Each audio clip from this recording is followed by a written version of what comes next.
Bonsoir tout le monde, on est de retour. J'espère que là, vraiment, la connexion est meilleure, que vous arrivez à me suivre et que vous arrivez à m'entendre.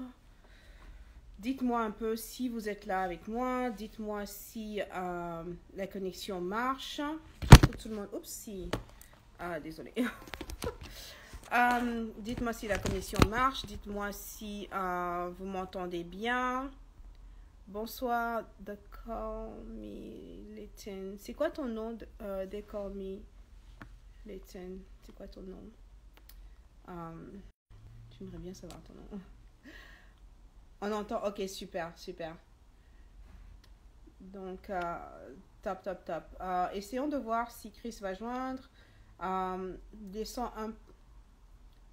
Tiananmen. Ok, d'accord. Laissons un peu de temps à... ça va pour le moment, tout est ok, super, top. Salut, Jessama, comment tu vas? On attend que Chris joigne. En attendant, partagez le live, s'il vous plaît. Trop de... trop de technologie tue la technologie. C'est ça, c'est ça, c'est ça. T'as raison, Wilfried. Christ, alors, t'es là. Alléluia. Il se fait désirer, hein. Franchement, Chris, je vais régler tout ça là, une fois qu'il sera en ligne. Allô, Christ? Allô? Oui, vous Ça m'entendez? va? Très bien. On t'entend très, très bien. Le son est bon? Bonsoir, Très comment bien. tu vas? Ok, Le son super. super. Euh, tu vas te présenter? Je vais te laisser te présenter Ok, pendant que je partage le live. Si vous ne l'avez pas encore fait, partagez le live, invitez les gens à joindre et je vous laisse découvrir Christ.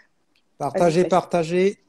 Alors, petite présentation rapide, Christ Guinden. Comment dire, franco-cadien, 35 ans, un peu, comment dire, un, un élève spirituel à plusieurs niveaux. D'abord, au niveau plutôt, on va dire, dehors du sacré laïque, on va dire, disciple de plusieurs philosophies stoïciennes, etc. D'accord. Et puis, je suis un spirituel au sens classique qui a bien, bien mâché le message christique et tout ça. Donc, on aura l'occasion d'approfondir ce point également. Ouais, ouais, comme tu sais déjà. Voilà. Et donc, dans la vie, qu'est-ce que je fais très rapidement? J'ai eu un parcours double. Plutôt technique, ingénieur, et puis par la suite, maintenant, je suis dans le business développement. Donc, je travaille sur des gros projets qui se passent en Asie et en Afrique. D'accord. Donc, beaucoup en Afrique de l'Ouest. D'accord. Super. Et donc, merci Chris pour ton introduction. Mais déjà, moi, avec un nom comme Christ, Oui, franchement, c'est la première fois, c'est la première fois dans ma vie que oui. j'entends quelqu'un qui se nomme Christ. Donc, avec un nom comme ça, là, qu'est-ce que tu veux dire par, comment tu dis ça? Tu as absorbé le message christique. Oui. Ça veut dire quoi exactement, en fait? Oups, j'ai mon truc là. Ça veut dire quoi exactement? Ça veut dire que je ne veux pas que les gens, Mhm, je ne veux pas que les gens aient une fausse idée de la compréhension du message christique que moi j'ai. Pourquoi? Parce que si je dis simplement je suis chrétien, ou les gens vont plaquer leur définition dessus et vont penser que mhm. c'est que ça. Donc, c'est pour laisser le champ pour que je puisse expliquer un peu plus dans le détail OK. toute la finesse de la chose, je dis plutôt j'ai complètement digéré le message christique. OK. Donc, on va te donner l'opportunité Oui, de nous expliquer un petit peu oui. plus en détail.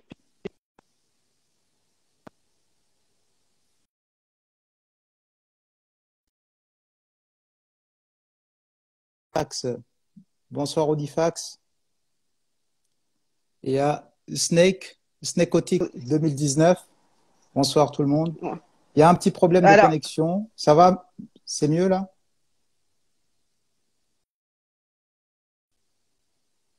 Formadia? tout ça? Yes, exact. OK, Exact. super, je te retourne là.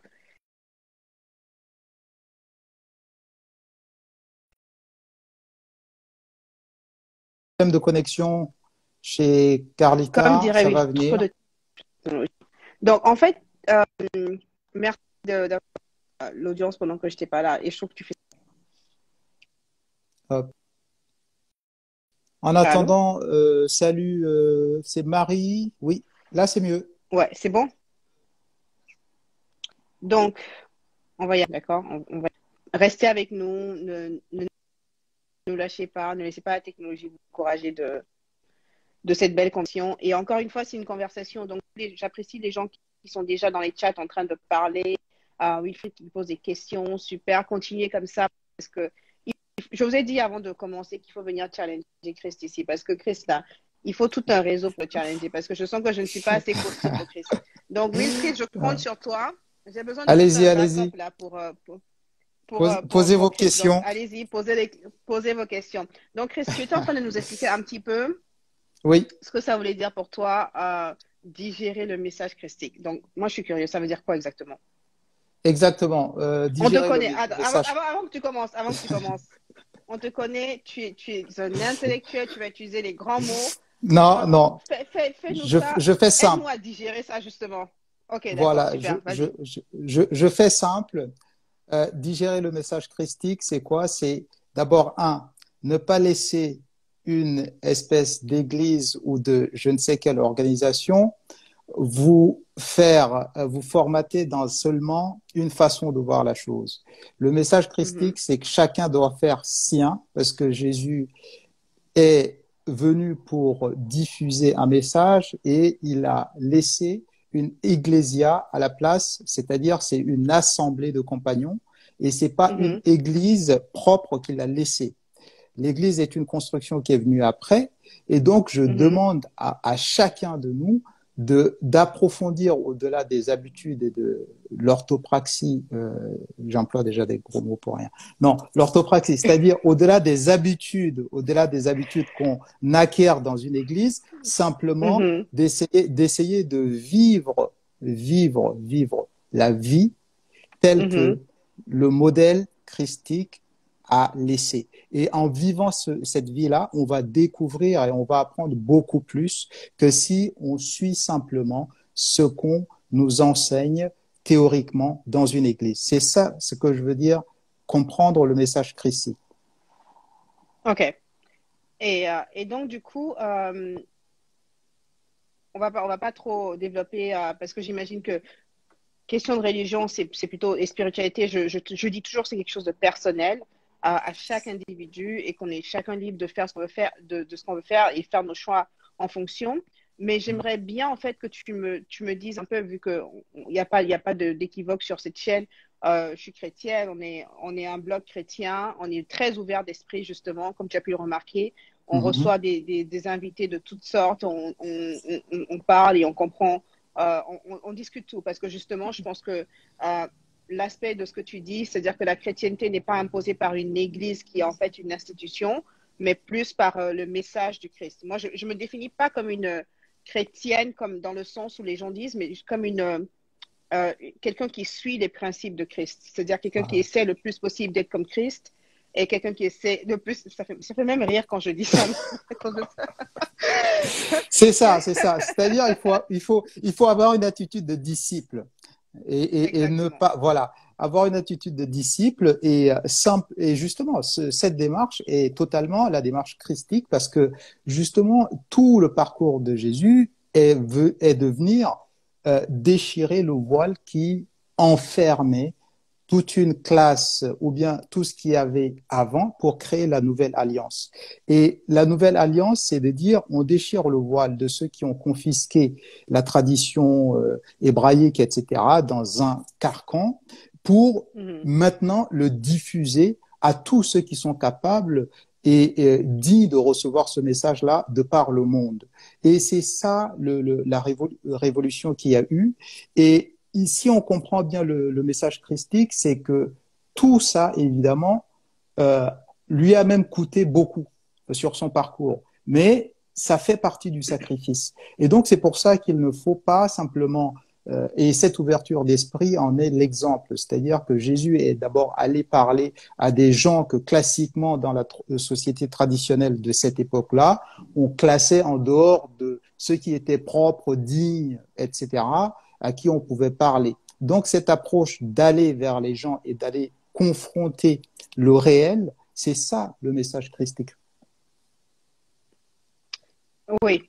Et comme le dit, merci en tout cas de nous avoir expliqué un peu ton point de vue et que je partage. Mais encore une fois, avec toi, il y a toujours plusieurs degrés. Donc, on va s'arrêter pour la spiritualité. On va s'arrêter à ça pour aujourd'hui parce qu'on a tellement de sujets à aborder. Parce qu'une vie, justement, notre thème aujourd'hui, c'est ma vie, mon projet. Donc, une vie, c'est plein de choses. C'est plein de la spiritualité. C'est plein d'amitié. C'est la vie. C'est beaucoup de choses. Et un des trucs que j'aimerais aborder avec toi, c'est, j'ai cru comprendre que tu faisais la gestion de projet. Et c'est comment est-ce que tu gères en fait ta vie, 35 ans, forcément, tu as beaucoup de connaissances, tu as une philosophie de vie qui t'a permis en fait d'acquérir de la sagesse par tes expériences, par ton vécu. Est-ce que tu peux nous raconter un petit peu, parce que tu l'as partagé sur le blog, et pour ceux qui ne l'ont pas encore lu, parce qu'on l'a partagé que hier, vous pouvez découvrir le témoignage entier enfin entier, autant qu'ils peuvent sur le blog après la conversation. Tu peux nous parler un petit peu de ton parcours, parce que j'ai cru comprendre que tu es né au Tchad pendant la guerre civile, et de ce que ça t'a demandé en fait sur le plan psychologique de te développer pour devenir la personne que tu es au jour d'aujourd'hui. D'accord. Oui, donc je suis né au Tchad dans les années 80. Ceux qui connaissent un peu cette région savent qu'il y a eu beaucoup de difficultés, de guerre civile, des rébellions, etc. Et donc, finalement, être né dans un environnement aussi chaotique a quelque chose de bénéfique dans le sens où elle nous permet de se poser très tôt beaucoup de questions. Et quand on est dans sa tendre enfance, où on a, pour moi, c'est le meilleur moment pour poser, parce que les enfants, vous le voyez, les enfants ne font que poser des questions. Et quand très tôt, on est plongé dans un chaos comme ça, qui nous font poser non pas des questions du quotidien seulement, mais des grandes questions de la vie, de l'organisation des humains, de pourquoi ces choses arrivent, etc., pourquoi les gens ne se comprennent pas, qu'est-ce que c'est que la politique, et ben tout de suite, on est plongé directement dans le monde. On ne pose plus des questions seulement entre papa, maman, explique-moi pourquoi ça, c'est comme ça, mais on se pose des questions qui vont directement au-delà. Et donc ça pose les fondations de ce qui va m'amener, moi, toute ma vie à être curieux et à essayer de chercher à comprendre les gens. Et quand je dis comprendre les gens, et c'est là où l'introduction par ma mère dans le message christique va m'aider, parce que comprendre les gens, c'est aller jusqu'à embrasser ses ennemis pour essayer de les comprendre. Et faire ça veut dire qu'on part du présupposé que les gens ne sont pas mauvais, mais il y a des choses et des circonstances qui les amènent à devenir ce qu'ils sont. Et une fois qu'on a compris ça, on est capable de parler au monde entier. Donc, mon parcours m'a permis de me poser ces questions-là. Et après, donc, toute mon enfance, à l'école, etc., j'ai eu un parcours qui était là d'accumuler du savoir, d'essayer de comprendre, mais je savais bien que ces savoirs étaient purement académiques. C'est-à-dire, on m'apprend à faire ci, à faire des maths, à faire des machins. Mais il y a quelque chose qui manquait malgré tout. Et cette chose, je vais m'en rendre compte de plus en plus. Quand j'ai grandi, je commençais à voir que ma vie au niveau classique, boulot, tout ça, études, tout ça se passait bien. Mais j'avais quand même cette angoisse parce que le temps passait et j'avais l'impression qu'il me manquait quelque chose. Et cette chose, ça va venir du fait que, et ça c'est aussi parce qu'il y a d'autres événements, mais par exemple, le fait d'avoir perdu mes parents va me faire me poser la question cette fois-ci, mais qui je suis au fond? Et là, ça va être un nouveau parcours qui va m'amener non plus à essayer d'accumuler du savoir, mais d'essayer de me comprendre moi. Voilà. Et donc, je me rends bien compte que si je veux organiser ma vie, si je veux gérer ma vie, etc., si je ne me connais pas, ça ira nulle part. Forcément. Voilà. Et c'est de là que va venir mes questionnements sur qu'est-ce que c'est que le temps, comment gérer son temps, parce que maintenant que j'ai défini ce que moi-même je suis et ce que je veux faire de ma vie, maintenant Mhm. j'ai une autre contrainte qui est la contrainte du temps, parce que ce temps est finalement le bien le plus précieux et qu'il faut savoir le gérer pour pouvoir orienter sa vie vers là où on souhaite l'amener. Ok. Non, mais c'est super intéressant. Du coup, j'ai appris quelque chose de nouveau. Tu as perdu tes parents. Désolée, c'est pas évident. Je n'ose même pas te demander quel âge tu avais Je, parce que je, je, j'imagine que c'est un trauma. je répondrai par la réponse d'un philosophe que j'admire, qui est Anaxagoras, qui dit, à la mort de son fils, on lui a appris et il a dit, je savais qu'il était mortel. Je savais que mes parents étaient Hmm. mortels. Pourquoi je dis ça? C'est quelque chose qui paraît comme ça un peu difficile pour certaines personnes, mais le fait de se préparer à tout dans la vie nous fait prendre Hmm. beaucoup de distance. Nous fait prendre beaucoup de distance et nous fait ne pas nous laisser euh, aveugler et affliger et comment dire abattus par les circonstances de la vie, mais nous fait comprendre qu'il faut tirer ce qu'il y a de meilleur dans la vie. Et je n'ai jamais senti mes parents autant vivre en moi depuis qu'ils sont partis. Wow. Voilà. Wow. Et je pense que c'est super intéressant ce que tu dis et ton approche et ta philosophie parce que du coup, je sais pas si déjà au moment où c'est arrivé, tu l'as ressenti comme ça ou si tu as fallu du temps pour te mettre dans cet état d'esprit-là.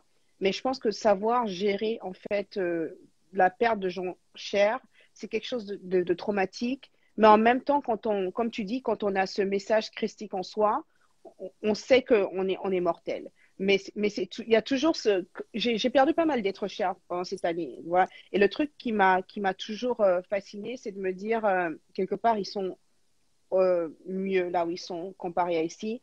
Et c'est limite même un peu égoïste, en fait, de vouloir garder des gens autour de nous quand on sait qu'ils ne nous appartiennent pas, qu'ils appartiennent au Créateur et qu'il les rappelle quand il veut. Mais ça reste quand même une épreuve pour les proches et les familles de savoir qu'on manque, que ces personnes-là nous manquent. Oui, Donc, mais je sais que. Vas-y. oui, mais dans un sens, il faut. C'est pour ça aussi que moi, sans toute proportion gardée, mais je pense que plus Mm, euh, on ne se rend compte de la valeur des choses, justement, que quand on oublie comment dire, ce que j'appellerais même les distractions du charnel, c'est-à-dire que quand tes parents sont vivants là devant toi, on se perd dans des distractions qui sont pour moi de l'ordre du charnel, c'est-à-dire le fait de se voir vivant comme ça. Mais il y a quelque chose, c'est-à-dire que quand ils ne sont plus là, on garde l'essence, ce qu'il y a de plus important. Et ça nous permet de nous guider toute notre vie. Et de la même manière, je mm, fais un parallèle, mais toute proportion gardée, parce qu'il ne faut pas être trop machin, mais c'est simplement pour que les gens comprennent. Euh, c'est quand le Christ est mort également, qu'il est ressuscité, que son message a continué à pénétrer les gens. Parce mm. que, comme disent certains, c'est-à-dire que on est toujours, quand on est dans l'action, on est toujours trop puéril pour comprendre la dimension des choses.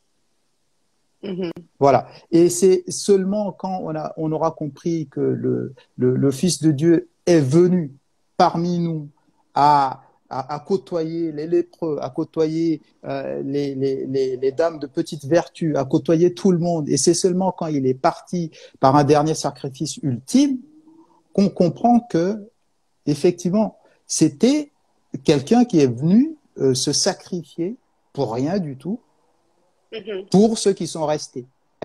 Et donc, on essaie de comprendre ce qu'il y a de plus profond dans son message. Ce n'est plus le spectacle d'une personne qui se balade avec ses 12 compagnons dans la rue et qu'on est peut-être pris dans le spectacle de les voir parler comme ça ou des choses comme ça. Mais là, on retient. puisqu'on a retiré l'image, ce qui est juste périssable, qui est l'image, le charnel, le corps, etc. Là, on garde l'essence, on garde l'esprit, on garde l'âme de cette personne en soi. Je pense que ça répond à une des questions que quelqu'un posait tout à l'heure. Elle demandait que veux-tu dire par tu n'as jamais autant ressenti tes parents depuis qu'ils sont partis. Je pense que ça répond à la question. Et si ça répond à ta question, ben, fais-le nous savoir. Il y a aussi Wilfried qui dit qu'il n'a jamais été le même homme depuis qu'il a perdu ses parents. Donc, j'imagine que c'est quelque chose de vrai. Mais je comprends ce que tu veux dire. C'est-à-dire que même, et ça fait partie un peu de la conversation d'aujourd'hui, en termes d'aller à l'essentiel, en fait, de ne pas se perdre dans le superflu. Et c'est un peu pour ça aussi qu'on est là aujourd'hui, pour parler de l'importance, en fait, de gérer son temps correctement, de façon à tirer le meilleur de notre passage ici sur Terre. Donc, est-ce que tu peux, de façon concrète, par rapport à cette expérience justement qui t'a formé et qui t'a donné en fait une discipline justement de vie qui est peut-être pas celle de la moyenne, de la personne moyenne. Est-ce que tu peux nous partager un peu quelles sont certaines de ces disciplines, comment tu es arrivé là, comment ça s'est formé en toi, et pour que les gens puissent repartir de ce live avec des étapes concrètes de comment améliorer leur vie en changeant des petites choses simples en fait. C'est ça. Alors, la première étape, comme je l'ai dit, se connaître. Et essayer de se connaître, en fait, c'est simplement, on a encore un petit problème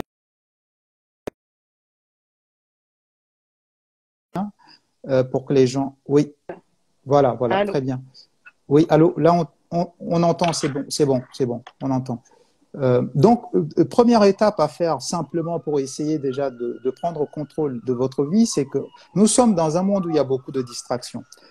Essayez de vous reconcentrer sur vous, vous poser des questions simples sur qu'est-ce qui au quotidien est de l'ordre plutôt des distractions, qu'est-ce qui est vraiment essentiel, qui vous au plus profond de vous, vous touche, vous fait vivre et que vous pouvez vous lever tous les jours et faire sans vous plaindre. Commencez à vous poser ces questions simples pour essayer de comprendre qu'est-ce qui est fondamentalement au fond de vous. Moi, je vous le dis, je peux échanger comme ça avec Arlita, avec d'autres, des choses du monde tout le temps. On peut me demander à 6 heures du matin, on peut me demander à 22 heures, à 23 heures. Je le fais parce que je sens qu'au plus profond de moi, ce que je veux, c'est partager avec les gens au maximum ce qui leur permettra, eux aussi, de se renforcer dans leur vie et de prendre le contrôle de leur vie. Donc, posez-vous ces questions simples déjà pour essayer de comprendre vraiment ce qui vous permet, le moteur de votre vie. Quand vous faites ce travail-là, après, vous allez voir que très naturellement, une fois que vous savez à peu près ce que vous souhaitez faire, ce que vous avez comme mission au plus profond de vous, vous allez voir que très rapidement va se poser la question du temps. Comment vous allez gérer votre temps pour pouvoir faire ces choses-là dans votre vie?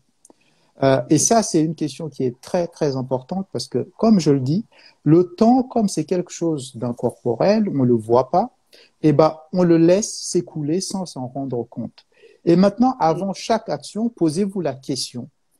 Prenez quelque chose qui est le plus cher à vous, par exemple. Ça peut être votre fils, votre fille, par exemple, que vous voulez passer du temps avec, par exemple. Et posez-vous l'autre question. Vous voulez dire, si, par exemple, je dois sortir, aller faire 3 heures de shopping, est-ce que c'est mieux que j'utilise ces 3 heures pour quelque chose qui est beaucoup plus cher à moi, qui est passer du temps avec mon fils ou je ne sais pas, ma mère ou mon père ou faire une mission qui a beaucoup plus d'importance pour moi? Ou est-ce que je vais dilapider ce temps comme ça sans me poser d'autres questions, à un coup faire ceci, un coup faire cela? Ça vous permet de cadrer un peu plus votre temps et c'est ce que j'appelle valoriser votre temps.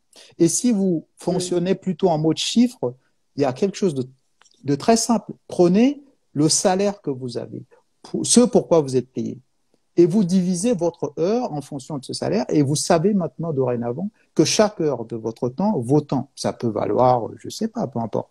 Ça peut valoir 20 dollars, 30 dollars, etc. Donc dites-vous que tous les jours, tout ce que vous faites, Si vous perdez du temps inutilement, ça veut dire que vous êtes tous les jours en train de perdre 30 dollars par heure inutilement. Ça, c'est un baromètre qui est très palpable, qui permet aux gens de se dire, si je dois discuter, par exemple, avec, pour rien, inutilement, avec, pendant des heures sur un sujet qui n'a aucune importance, qui ne me tient pas à cœur, qui n'a aucune importance, si je dois discuter pendant 3 heures de ça, il faut que je me pose la question, est-ce que ça vaut concrètement, je sais pas, 60 dollars, est-ce que ça vaut concrètement le temps que je peux utiliser pour faire autre chose? Ça, ce sont des baromètres palpables, simples, qui permettent aux gens de commencer à mettre de la valeur sur leur temps. Voilà.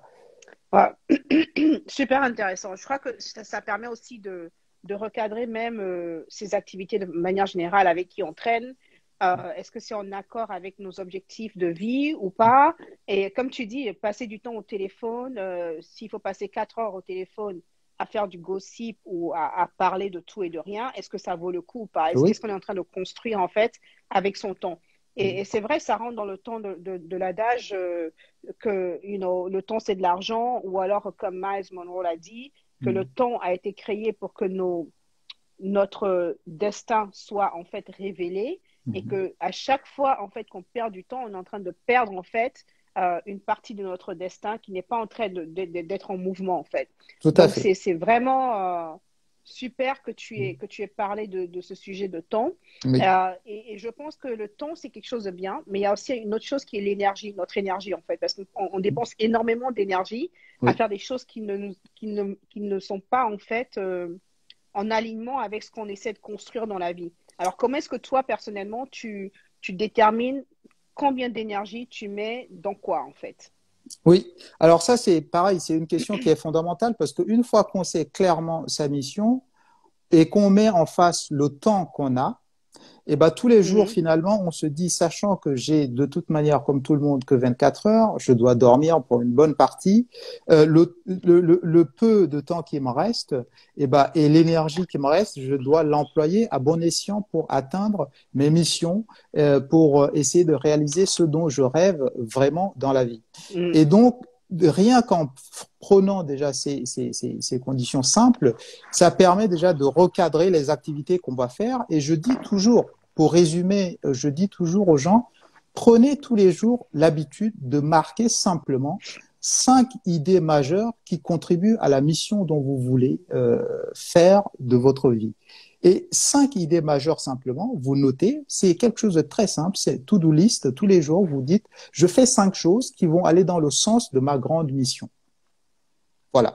Et une fois qu'on réalise ces 5 choses au quotidien, on verra que de plus en plus, on trouvera sens à sa vie et très naturellement, on va éviter tout ce qui est distraction, tout ce qui est inutile et qui pompe de l'énergie pour rien. Parce qu'on comprendra que plus on marche dans son chemin, sa mission, plus justement on devient économe en l'énergie parce qu'on se dit je garde l'énergie pour l'utiliser pour la meilleure chose qui soit, qui est mon plan de vie.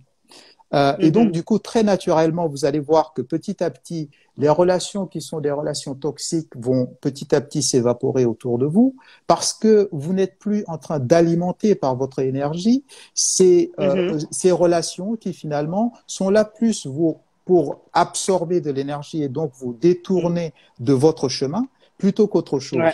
Et donc, ce sont des astuces très simples et prenez l'habitude, très concrètement, une méthode, c'est prenez la matrice d'Eisenhower qui vous permet, avec les 4 cadrans, de savoir simplement qu'est-ce qui est très important et très urgent pour vous à faire. Vous allez faire ça en premier. Alors, avant que tu continues, oui. C'est pas tout le monde qui connaît la matrice d'Eisenhower. Est-ce que tu peux nous expliquer ce que c'est et à partir de là, développer en fait un peu plus? Ok. La matrice d'Eisenhower, c'est très simplement un cadran avec 4 cases comme ça, vous allez voir. Et donc, on essaie de classer les choses dans l'ordre comme ça de ce qu'il y a de moins important et de plus important. Et puis, on met dans l'ordre du temps comme ça ce qu'il y a d'urgent et ce qui n'est pas urgent. Quand vous vous retrouvez sur la case de quelque chose qui est très important et très urgent, quand vous le notez sur votre to-do list, il faut le faire en premier. Et vous mettez le meilleur de votre énergie là-dedans. Après, quand vous descendez sur la case de quelque chose qui est important, mais qui peut être fait un peu plus tard, vous pouvez procrastiner un petit peu. Mais vous ne commencez pas votre journée sur quelque chose qui est pas urgent et pas important. Parce que vous commencez déjà à gâcher le meilleur de votre énergie dès le matin à faire quelque chose qui est futile. Et en faisant cette chose futile, qu'est-ce qui se passe? Machinalement, vous faites le bilan de votre journée inconsciemment, peut-être à midi, au moment où vous mangez. Qu'est-ce que j'ai fait ce matin? Et là, vous vous rendrez compte que vous n'avez rien pourquoi être fier, parce que vous n'avez rien accompli de important et d'urgent de votre vie ce matin-là même. Et donc, vous allez comprendre que très rapidement, ça va polluer toute votre après-midi et le reste de votre journée. Donc, commencez, prenez l'habitude de mettre le meilleur de votre énergie, qui est l'énergie du réveil du matin, dans ce que vous avez de plus important. Et vous allez comprendre que ça va vous motiver pour que le reste de votre journée, vous l'employez à faire les autres qui sont peut-être très importants aussi, mais moins urgents, etc. Et maintenant, s'il vous reste du temps en fin de journée, vous pouvez vous amuser à faire des choses qui sont d'ordre vraiment du frivole et de pas très important.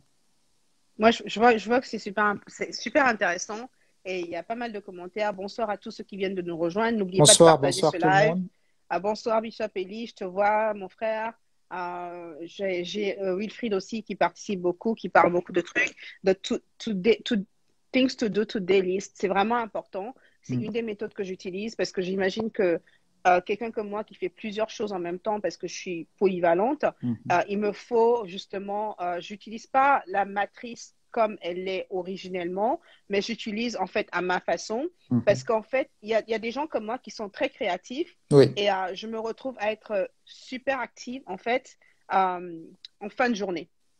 Donc ça, c'est aussi un truc qu'il faut apprendre, c'est apprendre à se connaître. C'est-à-dire que si vous n'êtes pas le genre de personne à être du matin, essayez d'organiser votre vie en fonction des moments où vous êtes le plus efficace et le plus concentré. Je suis beaucoup plus concentrée très tôt le matin, c'est-à-dire dans les plages on va dire de 22 heures jusqu'à 7-8 heures du matin, quand c'est calme, quand il n'y a pas de bruit. Parce que dès qu'il y a du soleil, dès qu'il y a des activités autour, parce que je suis quelqu'un d'hypersensible, tout ce qui est autour attire mon attention, donc je suis très facilement distraite.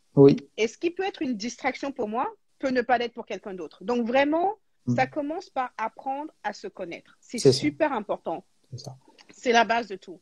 Une fois que vous connaissez votre rythme, vous connaissez ce qui marche pour vous, ce qui ne marche pas pour vous, parce que ce qui marche pour Chris peut ne pas marcher pour moi, par exemple. Tu vois? Donc c'est vraiment, et comme Chris a dit, il y a des choses qui existent dans le monde. Essayez de trouver par rapport aux schémas et aux exemples ou les templates, les blueprints que certaines personnes ont laissés, qu'est-ce qui marche pour moi? Comme on dit, manger la chair du poulet et jeter-le aussi, ça ne vous convient pas. Parce qu'en fait, c'est super important. Il y a des gens qui sont plus créatifs, il y a des gens qui sont plus structurés, et j'ai un peu des deux. Donc, du coup, il fallait que je trouve un moyen de faire marcher les deux. Et je pense que c'est ce qu'il faut retenir, en fait, de cette conversation, c'est commencer, faites ce qui est important pour vous dans les moments où vous êtes focus.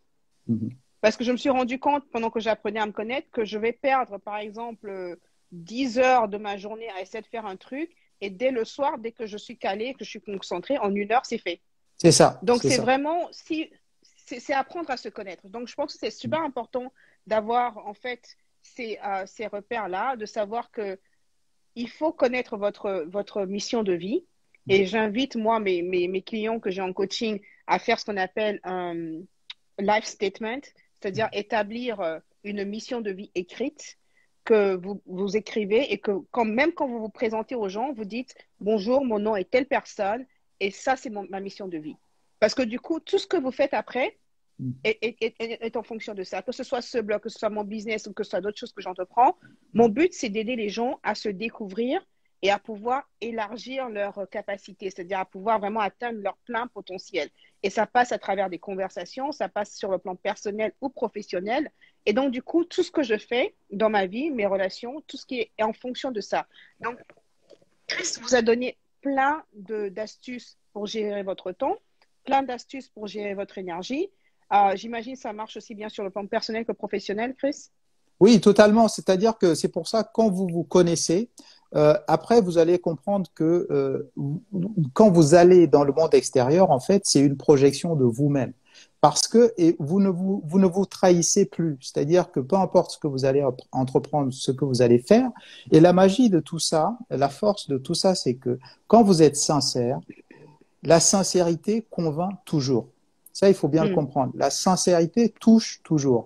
Et c'est ça, si on reprend ce que je disais tout à l'heure, c'est que un des messages christiques, c'est ça, c'est être totalement sincère dans sa démarche et ça finira par convaincre les gens, même ceux qui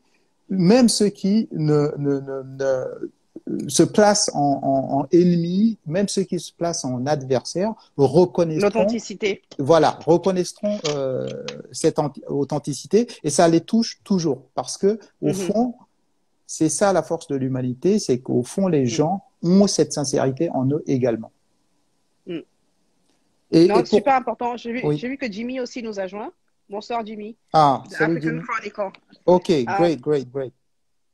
Donc, super, non, mais super important, la sincérité. Voilà. Et vas-y. Et juste pour compléter rapidement, il faut savoir que toutes les sagesses anciennes, on peut partir de l'Afrique, en Égypte, Mésopotamie, tout ce que vous voulez.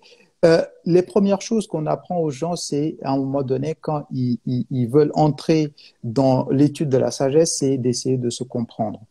Les Grecs disaient plutôt gnosis seauton, les Romains disaient gnosse theo ipsum. Donc, connaissez vous-même. Et c'est la meilleure porte pour essayer de connaître le monde et tout ce qu'il y a autour de nous. Super, super important. Et donc, on a parlé du temps, on a parlé de l'énergie. Et il y a un truc dont je veux qu'on parle un peu, c'est les ressources. Oui. C'est un sujet super tabou en Afrique, mais je pense que c'est super important d'en parler parce que c'est ce qui nous retient encore vers le bas en tant que communauté noire. C'est apprendre à gérer nos ressources. Moi, ce que j'ai remarqué dans la communauté noire, c'est qu'on est plus intéressé à paraître riche que d'être riche. C'est-à-dire qu'on est plus intéressé au monde du paraître que de vraiment avoir une richesse. Et je ne parle pas juste sur le plan matériel, hein, mais je parle aussi sur le plan même intellectuel et tout. C'est-à-dire investir sur soi, c'est-à-dire investir sur sa personne en termes d'éducation, en termes de connaissances. Et c'est pas forcément aller à l'école, mais c'est vraiment s'intéresser aux choses de la vie et vraiment être curieux. Et aussi comment gérer en fait ses ressources, que ce soit financières, que ce soit nos connaissances, que ce soit le réseautage, parce que je reçois d'ailleurs une invitée la semaine prochaine. Et Sandra, j'ai vu que tu étais là, qui va nous parler de comment gérer nos relations pour justement atteindre nos objectifs de vie. Et donc, comment gérer nos ressources en fait? On va parler d'argent, on va parler de finances, on va parler de tout ça en fait. Oui, je vais prendre une explication très simple. En fait, tout à l'heure, je parlais de se connaître soi. Une fois qu'on se connaît, connaître la mission de sa vie, vous voyez très bien que si je me donne une mission, je me donne une destination. Je vais prendre un exemple très imagé, comme ça les gens comprendront. J'ai 10 bouteilles d'essence avec moi. J'ai une voiture et je définis une destination vers laquelle je dois aller. Si ma destination est bien claire dans ma tête, naturellement va me venir l'idée de est-ce que l'essence que j'ai va me suffire pour faire tout mon chemin, toute ma route, comment je vais l'utiliser rationnellement pour atteindre ma destination. Si je ne fixe pas de destination dès le début, c'est-à-dire que je ne me connais pas, je ne définis pas ma mission vers où je veux aller, pour moi, j'ai 10 bouteilles d'essence, je ne sais pas où aller, donc je vais me dire, je suis très riche en essence. Celui-là, il veut, tiens, je peux même brûler une partie ici, je peux même. Et c'est cette image-là qu'on a de la communauté noire, de beaucoup de gens qui, dans la communauté noire, sont là à dilapider des richesses pour juste le but de paraître riche, sans se demander à quoi cette richesse peut servir si je me définis une mission dans la vie. Si je m'étais défini une mission dans la vie, évidemment que je vais utiliser à bon escient cette richesse parce que je vais me dire à chaque, à chaque billet de dollars que j'ai, concrètement, si je l'emploie à bon escient dans telle mission, ça va produire quelque chose. Mais la sagesse de tout ça, c'est que on parle du divin, on parle de l'idée de Dieu. Moi, ce qui m'étonne le plus, c'est des gens qui se disent suivre les enseignements du divin qui sont également dans ces travers. Et pour moi, ça, c'est un contresens total. Pourquoi? Parce que la nature est économe. La nature est toujours économe. La nature ne va pas juste dilapider des choses comme ça pour rien. La nature, même les fruits qui tombent d'un arbre, c'est pour que par la suite, des animaux viennent manger et qui vont disséminer l'arbre partout pour que ça en génère encore plus d'arbres. Donc la prospérité même est quelque chose de naturel. Et sa gestion doit venir également naturellement aux gens. Et donc le fait de ne pas bien se connaître nous amène à dilapider tout parce qu'on ne sait pas à quel but on peut employer cette chose-là. Et quand on ne sait pas à quel but employer cette chose-là, on le dilapide et c'est là où les tentations se multiplient sous nos yeux. Et donc là, on peut même symboliquement parler de ce qu'on va appeler l'idée du diable. C'est-à-dire que les séductions des choses futiles sont partout. Parce qu'on ne sait pas fixer une mission avec clairvoyance, on ne s'est pas mis sur le chemin divin, et donc justement les tentations, les séductions du monde et des choses mondaines sont partout sous nos yeux. Non, non, super important. Et d'ailleurs, parce que bon, Instagram ne nous laisse parler qu'une heure à la fois. Donc, si jamais on coupe, revenez parce que je sens que cette conversation va être intéressante. Moi, non seulement ça, c'est une des choses, les tentations, comme tu dis, du monde, mais c'est aussi se rendre compte de comment est-ce que le monde a réussi à nous faire mettre dans la tête que si on ne porte pas telle marque, on n'est pas une personne, on n'est pas assez bien. Ou si on ne fait pas ce genre de choses, ou si on n'habite pas dans tel quartier, ou si ou ça. Ça ne veut pas dire que si tu as les moyens de ne pas le faire. Mais moi, ce pourquoi je suis contre, c'est quand les gens n'ont pas les moyens, mais pour faire comme tout le monde, afin d'être acceptés dans certains milieux, vont commencer à s'endetter ou vont commencer à se mettre dans des situations inconfortables pour pouvoir justement paraître, au lieu de travailler sur vraiment accumuler des richesses telles qu'elles soient. Quand je dis richesse, vraiment, comprenez que je ne parle pas que d'argent, pour justement atteindre ce niveau-là. Et moi, ce qui me choque, c'est qu'on a tellement de ressources, tellement de choses en Afrique qu'on ne valorise pas, mais dès qu'un Gucci ou un Louis Vuitton sort un truc, il faut tous qu'on l'achète. Mais pourquoi est-ce qu'on fait ça? Pour moi, tu as une idée? Parce que moi, si vous êtes dans le chat et que vous avez des explications, dites-moi, parce que je veux comprendre pourquoi est-ce qu'on dépense autant d'argent dans ces magasins et on est toujours le continent le plus pauvre, alors que si on utilise ces ressources-là pour créer des écoles, pour créer des choses dans nos pays qui peuvent rester, je pense qu'on arrivera quand même à... Je regarde aujourd'hui sur Internet, parce qu'on arrive à le voir, parce qu'il y a les médias, il y a tellement de génies, de petits génies en Afrique qui construisent des choses incroyables. Pourquoi est-ce qu'on n'investit pas dans ce genre de choses-là?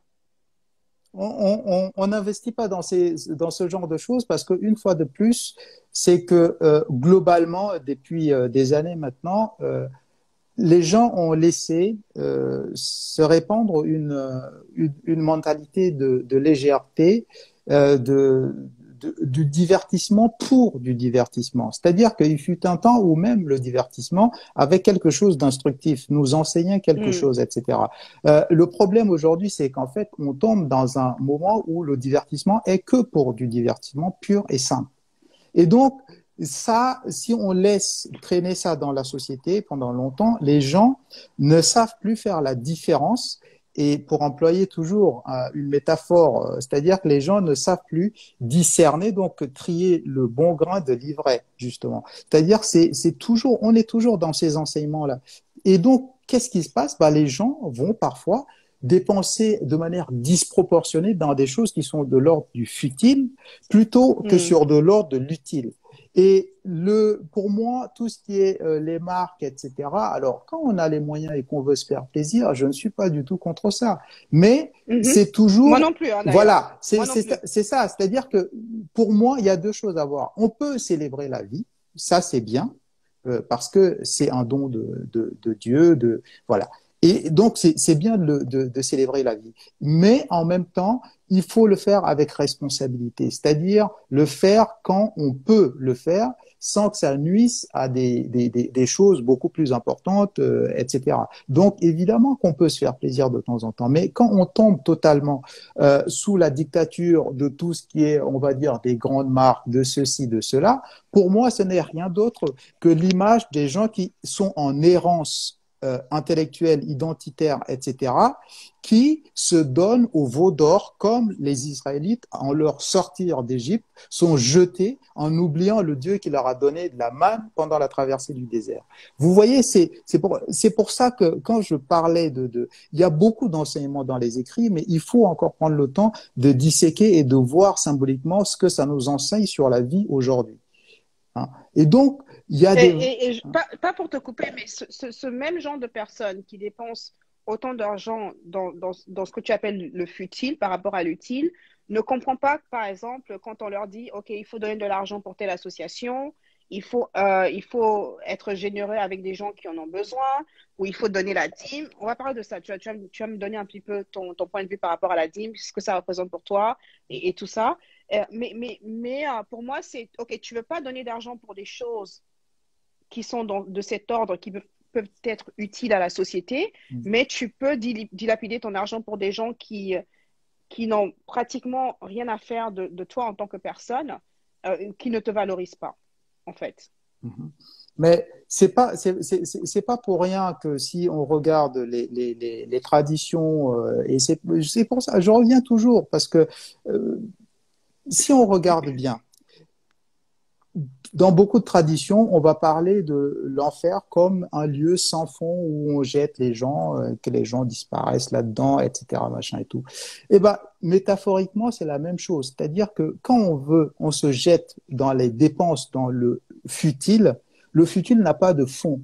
C'est-à-dire que c'est pour ça que vous allez voir des rappeurs vont dépenser un jour une montre à 100 000 euros, demain ça va être une montre à 200 000 euros, etc., etc. Parce que le futile, par nature, n'a pas de fond. C'est comme l'enfer, ça absorbe, ça absorbe. N'a pas de fond. Oui, c'est bien ça. Le futile n'a pas de fond. Et c'est pour ça on les appelle les abîmes. Les gens appellent ça les abîmes dans les textes, dans les écritures saintes, les écritures saintes, on appelle ça l'abîme. Parce que l'abîme n'a pas de fond. Et ça c'est fait pour absorber. Tant qu'il y a des gens qui sont prêts à se jeter là-dedans, ça va absorber jusqu'au bout. Et donc, on peut avoir des milliards, tant qu'on n'est pas sûr à dépenser sur de l'utile, il n'y a pas de mesure dans l'inutile.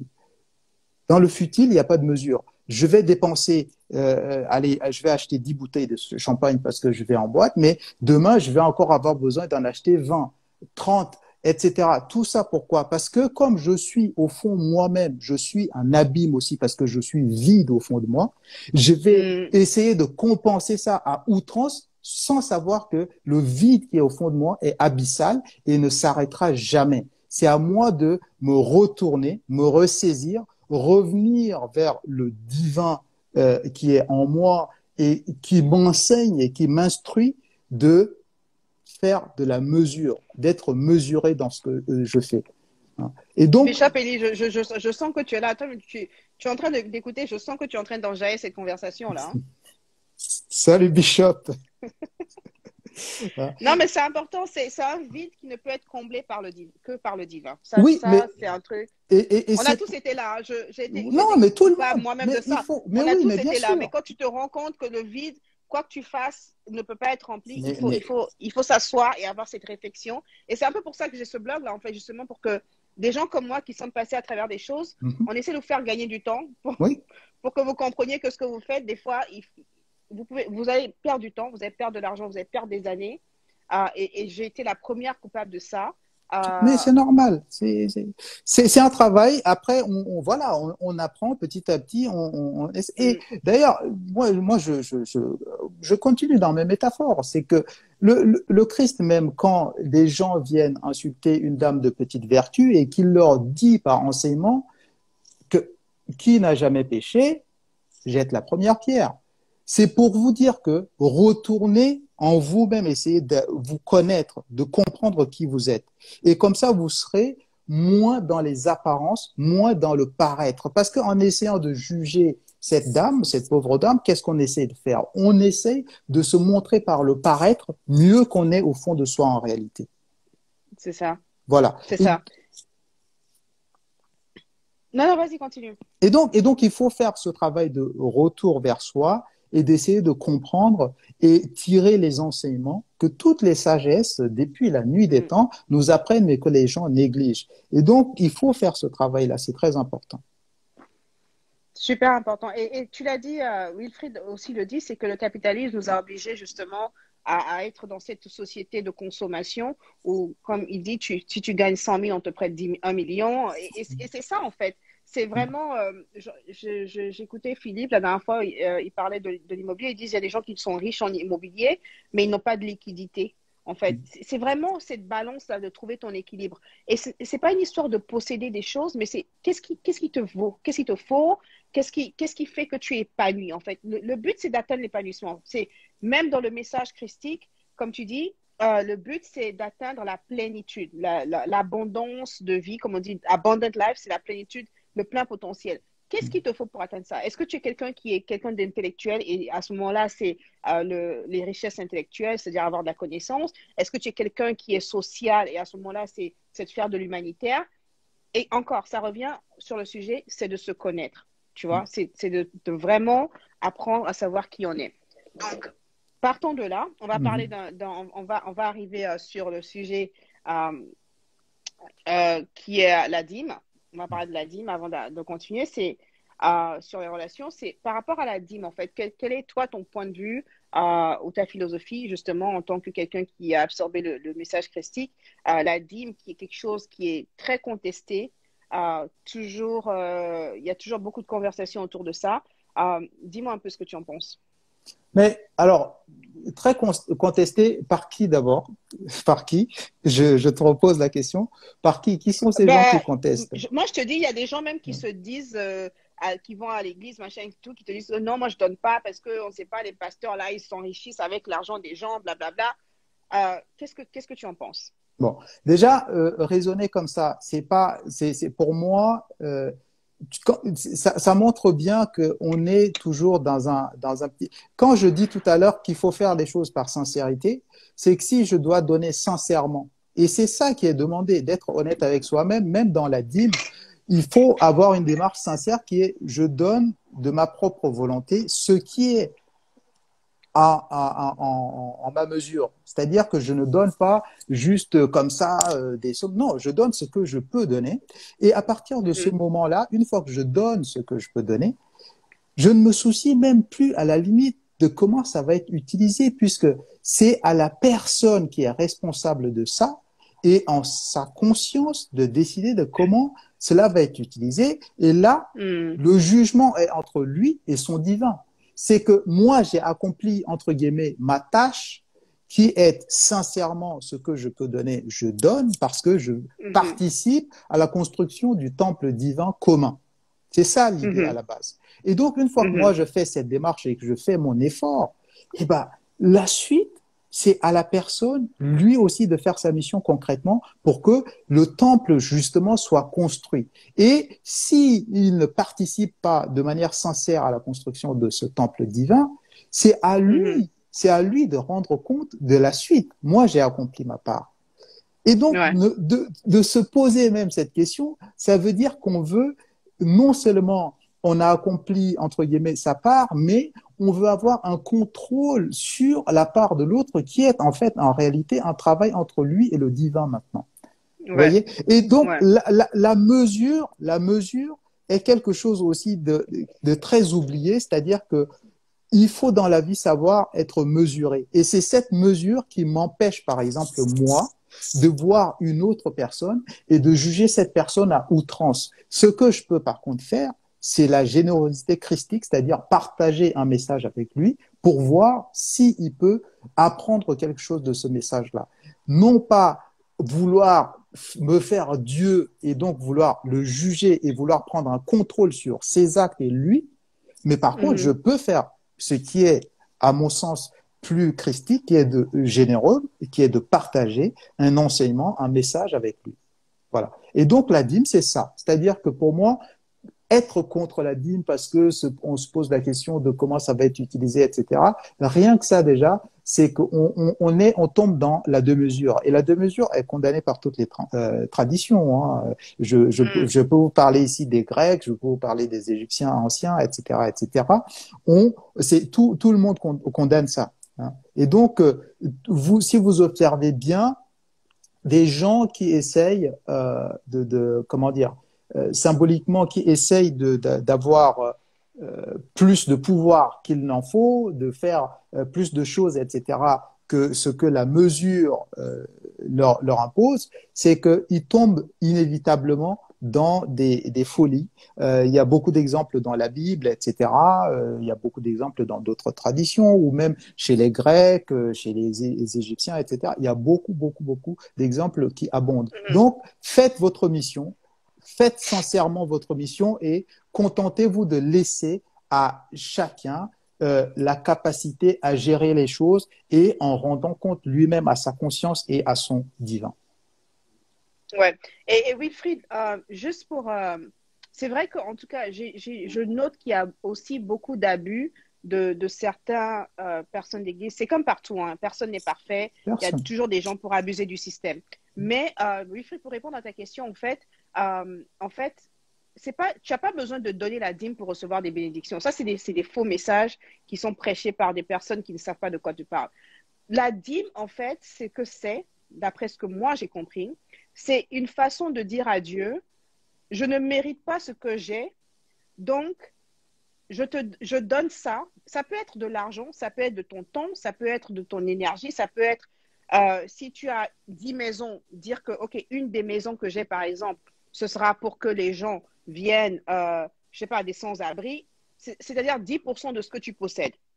Et beaucoup de gens tournent la dîme autour de l'argent, mais ce n'est pas que de l'argent. Si tu n'as pas d'argent, tu peux donner je sais pas, du pain, par exemple, partager ton pain, partage ton pain. Si tu peux partager ton temps ou faire partager tes connaissances, partage tes connaissances.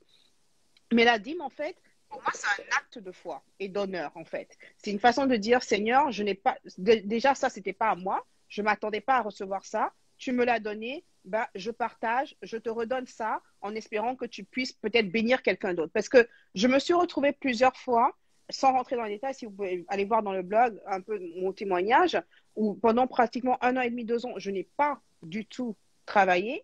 Mais je continuais à donner ma dîme à ma façon, ce qui a fait que il y a eu des miracles qui se sont produits dans ma vie. Mais ça, c'est des trucs que je ne peux pas forcément expliquer. C'est juste des miracles. Je n'ai jamais manqué de faim. J'ai pas été à la rue.